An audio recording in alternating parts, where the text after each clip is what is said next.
అఖండ గోదావరి పేరుతో 97 కోట్లతో చేపట్టబోయే పర్యాటక ప్రాజెక్టు పనులకు జూన్ మొదటి వారంలో శ్రీకారం చుడుతున్నామని, ఇప్పటికే కొన్ని పనులకు టెండర్లు పూర్తయ్యాయని, పుష్కరాల నాటికి మొత్తం ప్రాజెక్టు పూర్తి చేస్తామని రాష్ట్ర పర్యాటక సాంస్కృతిక సినిమాటోగ్రఫీ మంత్రి కందుల దుర్గేష్ అన్నారు. స్థానిక హుక్కంపేటలో ఉన్న ఆయన కార్యాలయంలో సోమవారం మీడియాతో మాట్లాడుతూ, deputy CM Pawan Kalyan, MP Daggubati Purandeswari చేతుల మీదుగా ఈ పనులు ప్రారంభించడానికి సిద్ధం చేశామని వివరించారు. ఎగ్జిబిటర్లు, డిస్ట్రిబ్యూటర్లు, నిర్మాతలకు అండగా ఉంటాం, సంపూర్ణ సహకారం అందించేందుకు కూటమి ప్రభుత్వం సిద్ధమని వెల్లడించారు. థియేటర్ల బంద్ వ్యవహారంపై హోంశాఖ విచారణ కొనసాగుతుందని, నివేదిక రాగానే వివరాలు వెల్లడిస్తామన్నారు. మహానాడు సంపూర్ణమైన విజయాన్ని సాధించాలని మనస్ఫూర్తిగా కోరుకుంటూ,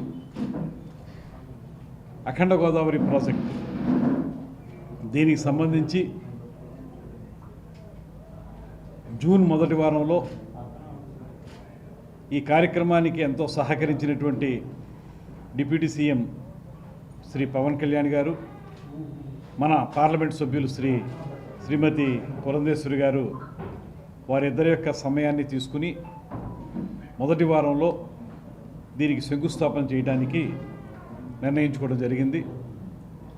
ఇప్పటికే దానికి సంబంధించినటువంటి ప్రిపరేటరీ వర్క్ అంతా జరిగింది.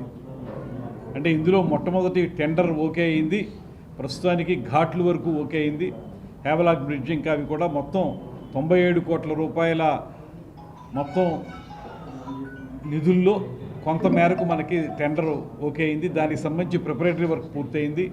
ఇంకా వారిద్దరి డేట్ల కోసమే కొంత వెయిట్ చేయడం వల్ల కొంత సమయం తీసుకోవడం జరిగింది. వారిద్దరూ కూడా మొదటి వారంలో ఇస్తున్నారు. ఇందులో అరవింద్ గారు ఇచ్చినటువంటిది చాలా సహేతుకంగానే ఉంది, వారు కూడా చెప్పారు. దాంతోపాటు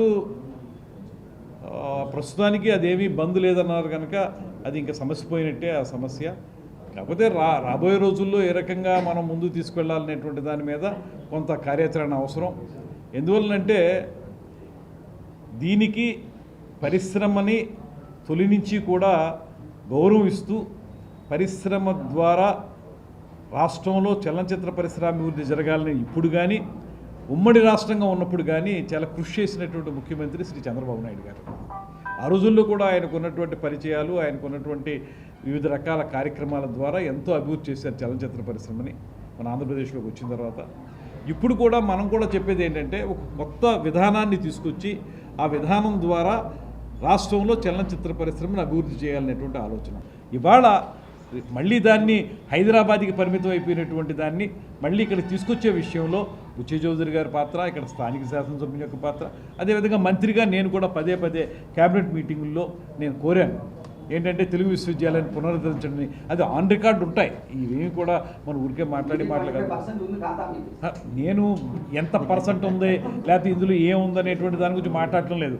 కాకపోతే ఇక్కడ మనకి ఉన్నటువంటి ట్రెడిషన్ ఏదైతే ఉందో, దట్టు గోదావరి జిల్లాలు అనగానే భాషకి పెట్టింది పేరు కనుక, మాకు ఉన్నటువంటి డిమాండ్ ఏదైతే ఉందో రాజమండ్రిలో తెలుగు విశ్వవిద్యాలయాన్ని పునరుద్ధరించండి అనేటువంటి మాటని క్యాబినెట్ మీటింగ్లో ముఖ్యమంత్రి గారితో, అదేవిధంగా డిప్యూటీ సీఎం గారితో, ముఖ్యంగా మానవ వనరుల శాఖ మంత్రి లోకేష్ గారితో కూడా మాట్లాడడం జరిగింది. అంత మాత్రం ఏదో నేను ఒక్కడనే దానివల్ల సాధించేటువంటి మాట చెప్పడానికి సిద్ధంగా లేను. ఎందువల్లంటే ఇది ఎన్టీ రామారావు గారి టైంలోనే అద్భుతంగా రూపొందించబడింది. దీన్ని మళ్ళీ పునరుద్ధరించే విషయంలో మేము కూడా క్యాబినెట్ మీటింగ్లో ఒక మంత్రిగా నేను కూడా నా మాటని చెప్పడం జరిగింది.